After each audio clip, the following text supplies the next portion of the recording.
Para sa aking mga kababayan, sa lahat ng ating mga kapwa OFW, ito lang yung masasabi ko mga palangga.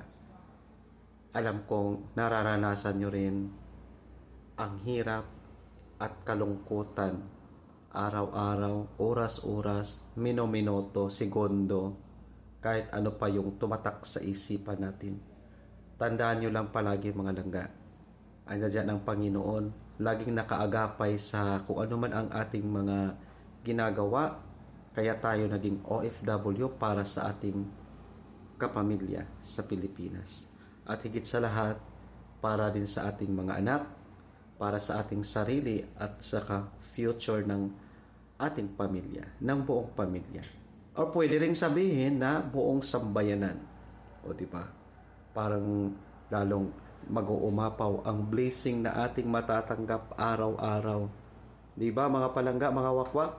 At sa mga mahal natin sa buhay na nasa Pilipinas, ayan, kailangan marunong din tayong magtipid. Tipid-tipid tayo dahil alam nyo, pakahirap dito sa ibang bansa ang kumita ng pera. Hindi po pinupulot ang pera dito. At higit sa lahat, huwag tayong mag-inarte. At higit din sa lahat, huwag tayong pasosyal. Tandaan niyo yan mga kawakwak, mga palangga. Kung saan man kayo nilalagay ng Panginoon, alam ko mapapanood nyo ito.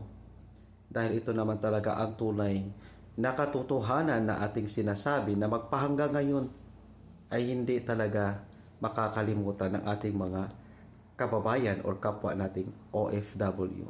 So magsumikap lang tayo mga palangga at higit sa lahat, tiyaga-tiyaga lang hanggang sa maabot natin ang ating mga pangarap. Kaya tayo naging OFW dahil pangarap natin makaahon kahit sa kunting kahirapan.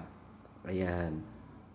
Baka pagbigay tayo ng kahit papaano, hindi naman sa kalakihan yung sweldo natin, ang importante ay nakakatulong tayo.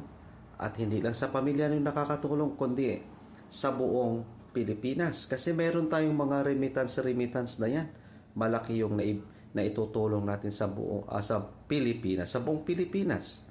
Sa bawat sentimo na ating pinapadala, malaki ang ating naiambag sa gobyerno natin o sa pamahalaan. So kaya mga palangga, ingat-ingat tayong lahat.